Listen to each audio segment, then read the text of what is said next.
ಕೋಗಿಲು ಬಡಾವಣೆ ಪ್ರಕರಣಕ್ಕೆ ಸಂಬಂಧಪಟ್ಟ ಹಾಗೆ ಒತ್ತುವರಿದಾರರಿಗೆ ಗಿಫ್ಟ್ ಕೊಡೋದಕ್ಕೆ ನಾವು ರೆಡಿ ಇಲ್ಲ ಅಂತ ಡಿ.ಕೆ. ಶಿವಕುಮಾರ್ ಹೇಳ್ತಾ ಇದ್ದಾರೆ. ಓಲೈಕೆಯ ರಾಜಕಾರಣ ಮಾಡ್ತಾ ಇದೆ ಕಾಂಗ್ರೆಸ್ ಅಂತ ಹೇಳಿ ವಿಪಕ್ಷಗಳು ಟೀಕೆ ಮಾಡಿದ್ವು. ಆ ಟೀಕೆಗೆ ಸಂಬಂಧಪಟ್ಟ ಹಾಗೆ ಹೇಳ್ತಾ ಇದ್ದಾರೆ, ನಮಗೆ ಓಲೈಕೆ ರಾಜಕಾರಣ ಮಾಡುವಂತಹ ಯಾವುದೇ ಅಗತ್ಯ ಇಲ್ಲ ಅಂತ ಹೇಳಿ ಡಿ.ಕೆ. ಶಿವಕುಮಾರ್ ತಿರುಗೇಟನ್ನು ಕೊಟ್ಟಿರುವಂಥದ್ದು ಈ ಒಂದು ವಿಚಾರವಾಗಿ. ಕೋಗಿಲು ಬಡಾವಣೆ ಪ್ರಕರಣ ಏನಿದೆ, ಸಾಕಷ್ಟು ಮನೆಗಳು ಒತ್ತುವರಿ ಜಾಗದಲ್ಲಿವೆ, ಇವರು ಅಕ್ರಮವಾಗಿ ಸರ್ಕಾರಿ ಜಾಗದಲ್ಲಿ ಇದ್ದಾರೆ ಅಂತ ಹೇಳಿ ಸರ್ಕಾರ ಒಂದು ನಿರ್ಧಾರವನ್ನು ತೆಗೆದುಕೊಂಡು ಅವರೆಲ್ಲರ ಮನೆಗಳನ್ನು ಧ್ವಂಸ ಮಾಡುವಂಥ ಕೆಲಸವನ್ನು ಮಾಡಿತ್ತು, ಬೇರೆ ಕಡೆ ಶಿಫ್ಟ್ ಮಾಡುವಂಥ ಕೆಲಸವನ್ನು. ಈಗ ಮನೆ ಕಳೆದುಕೊಂಡವರು ಗೋಳಾಡ್ತಾ ಇದ್ದಾರೆ, ನಮಗೆ ಸೂರು ಕೊಡಿಸಿ ಅಂತ ಕೇಳ್ಕೊಳ್ತಾ ಇದ್ದಾರೆ. ಹೀಗಾಗಿ ಸರ್ಕಾರ ಕೂಡ ಅದಕ್ಕೆ ಒಪ್ಕೊಂಡಿದೆ. ಮಾನವೀಯತೆ ದೃಷ್ಟಿಯಿಂದ ನಾವು ಕೊಡಲೇಬೇಕು ಮನೆ ಅಂತ ಹೇಳಿ ಮನೆ ಕೊಡೋಕೆ ಮುಂದಾಗ್ತಾರೆ. ಆದರೆ ಬಿಜೆಪಿಯವರು, ವಿಪಕ್ಷದವರು ಟೀಕೆ ಮಾಡಿದರು, ಕಾಂಗ್ರೆಸ್ ಸರ್ಕಾರ ಓಲೈಕೆಯ ರಾಜಕಾರಣವನ್ನು ಮಾಡ್ತಾ ಇದೆ ಇಂತಹ ಸಮಯದಲ್ಲೂ ಕೂಡ ಅಂತ ಹೇಳಿ ಡಿ.ಕೆ. ಶಿವಕುಮಾರ್ ಹೇಳ್ತಾ ಇದ್ದಾರೆ. ಅದಕ್ಕೆ ಉತ್ತರ ಕೊಡ್ತಾ ಇದ್ದಾರೆ, ನೋಡಿ ನಮಗೆ ಓಲೈಕೆ ರಾಜಕಾರಣ ಮಾಡುವಂತಹ ಯಾವುದೇ ರೀತಿಯಾದಂತಹ ಒಂದು ಅಗತ್ಯ ಇಲ್ಲ, ಇದು ನಿಮ್ಮ ಗಮನದಲ್ಲಿ ಇರಲಿ, ನಾವು ನಮ್ಮ ಕೆಲಸವನ್ನು ಮಾಡ್ತಿದ್ದೇವೆ. ಯಾಕಂದರೆ ಅವರು ಹೇಳಿದರು, ಮುಸ್ಲಿಮರ ಓಲೈಕೆ ಮಾಡೋದಕ್ಕಾಗಿಯೇ ಹಿಂಗೆ ಮಾಡ್ತಾ ಇದ್ದಾರೆ ಅಂತ ಹೇಳಿ ಟೀಕೆ ಮಾಡಿದ್ರು, ಆರೋಪ ಮಾಡಿದ್ರು.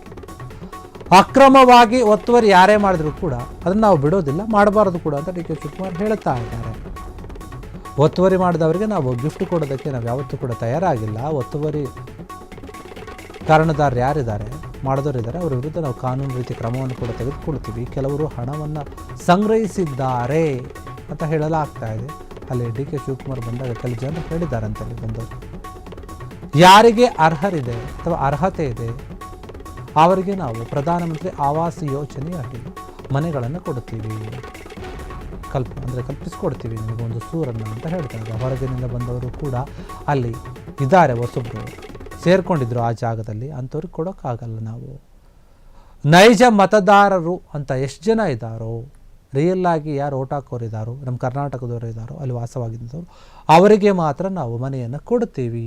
ಮತ್ತು ಅದನ್ನು ದಾಖಲೆಗಳನ್ನು ಕೂಡ ಪರಿಶೀಲನೆ ಮಾಡ್ತೀವಿ ಅಂತ ಹೇಳಿದ್ದಾರೆ. ಎಲ್ಲ ದಾಖಲೆಗಳನ್ನು ಪರಿಶೀಲನೆ ಮಾಡಿ ಆ ನಂತರ ಅವರಿಗೆ ಮನೆಯನ್ನು ಕೊಡುವಂತಹ ಕೆಲಸವನ್ನು ಮಾಡ್ತೀವಿ, ಪುನರ್ವಸತಿಯನ್ನು ಕಲ್ಪಿಸ್ತೀವಿ ಅಂತ ಹೇಳಿ ಡಿ.ಕೆ. ಶಿವಕುಮಾರ್ ಹೇಳಿದ್ದಾರೆ. ಇದೇ ವಿಚಾರವಾಗಿ ಮಾತನಾಡ್ತಾ ಹೇಳ್ತಾರೆ ಅವರು, ನೋಡಿ ನಾವು ಉತ್ತಮವಾಗಿ ಸರ್ಕಾರವನ್ನು ನಡೆಸ್ತಾ ಇದ್ದೀವಿ, ಮುನ್ನಡೆಸ್ಕೊಂಡು ಹೋಗ್ತಾ ಇದ್ದೀವಿ, ಬೇರೆಯವರು ಯಾರೋ ಏನೋ ಹೇಳ್ತಾರೆ ಅಂತ ನಾವು ತಲೆ ಕೆಡಿಸ್ಕೊಳ್ಳಲ್ಲ, ಬೇಕಾದಷ್ಟು ಹೇಳಲಿ ಅವರು, ಅದು ನಮಗೆ ಬೇಕಾಗಿಲ್ಲ, ನಾವು ಅಕ್ರಮ ಒತ್ತುವರಿಗೆ ಅವಕಾಶವನ್ನು ಕೊಡೋದಿಲ್ಲ ಅಂತ ಡಿ.ಕೆ. ಶಿವಕುಮಾರ್ ಕಡ್ಡಿದುಡ್ಡಾದಂತ ಹೇಳಿಬಿಟ್ಟಾರೆ. ಈ ಮೂಲಕ ಯಾರೇ ಅಕ್ರಮವಾಗಿ ಒತ್ತುವರಿಯನ್ನು ಮಾಡಿದ್ರೂ ಸರಿ ಅಂಥವ್ರನ್ನ ಬಿಡಲ್ಲ, ಅವರಿಗೆ ಕಾನೂನು ರೀತಿಯಲ್ಲಿ ಬುದ್ಧಿಯನ್ನು ಕಲಿಸ್ತೀವಿ, ಕಾನೂನು ರೀತಿಯಲ್ಲಿ ಕ್ರಮವನ್ನು ತೆಗೆದುಕೊಳ್ತೀವಿ ಅಂತ ಹೇಳಿದ್ದಾರೆ. ಅದನ್ನು ಹೇಳೋ ಪ್ರಕಾರ ನಾವು ಗಿಫ್ಟ್ ಕೊಡೋಕ್ಕೆ ತಯಾರಾಗಿಲ್ಲ, ಕಾನೂನು ರೀತಿಯಲ್ಲಿ ನಡೆದುಕೊಳ್ತೀವಿ.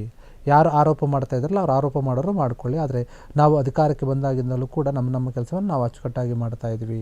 ಯಾರು ವಿರೋಧ ಮಾಡಿದ್ರೆ ಏನು ಟೀಕೆ ಮಾಡಿದ್ರೆ ನಾವು ತಲೆ ಕೆಡಿಸ್ಕೊಳ್ಳೋಕೆ ಹೋಗಲ್ಲ, ನಮ್ಮ ಕೆಲಸ ನಾವು ಮಾಡ್ತಾ ಇದ್ದೀವಿ ಅಂತ ಹೇಳಿ ಡಿ.ಕೆ. ಶಿವಕುಮಾರ್ ಹೇಳ್ತಾ ಇದ್ದಾರೆ.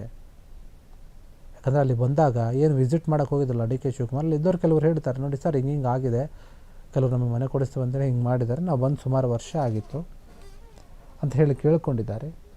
ಟೀಕೆ ಮಾಡಿದ್ರಲ್ಲ, ಆ ಟೀಕೆ ಮಾಡಿದ ವಿಚಾರಕ್ಕೆ ಮಾತಾಡ್ತಾ ನಾವು ಯಾರಿಗೆ ಗಿಫ್ಟ್ ಏನು ಕೊಡೋಕೆ ಹೋಗಲ್ಲ ಸ್ವಾಮಿ, ಏನಿದೆ ಒತ್ತುವರಿ ಯಾವುದೇ ಜಾಗವನ್ನಾದರೂ ಸರ್ಕಾರಿ ಜಾಗ ಏನಿರುತ್ತೆ ಅದನ್ನು ಯಾರು ಕೂಡ ಒತ್ತುವರಿ ಮಾಡೋಕ್ಕೆ ಹೋಗ್ಬಾರ್ದು, ಯಾರಿಗೂ ಕೂಡ ಆ ರೈಟ್ಸ್ ಇರಲ್ಲ. ಅಂಥವ್ರು ಯಾರು ಮಾಡಿದಾರೆ ಅವ್ರ ವಿರುದ್ಧ ನಾವು ಕಾನೂನು ರೀತಿಯಲ್ಲಿ ಕ್ರಮ ತಗೊಳ್ತೀವಿ, ಯಾರೂ ಕೂಡ ಈ ರೀತಿಯಾಗಿ ಮಾಡಬಾರ್ದು ಅನ್ನೋಂಥ ರೀತಿಯಲ್ಲಿ ಮಾತನಾಡಿದ್ದಾರೆ. ಕ್ಷಣ ಕ್ಷಣದ ಸುದ್ದಿಗಳಿಗಾಗಿ ಫ್ರೀಡಂ ಟಿವಿ ಸಬ್ಸ್ಕ್ರೈಬ್ ಮಾಡಿ, ಲೈಕ್ ಮಾಡಿ ಹಾಗೂ ಫಾಲೋ ಮಾಡಿ. ಹೊಸ ಸುದ್ದಿಗಳ ನೋಟಿಫಿಕೇಶನ್ಗಾಗಿ ಬೆಲ್ ಐಕಾನ್ ಮೇಲೆ ಕ್ಲಿಕ್ ಮಾಡಿ.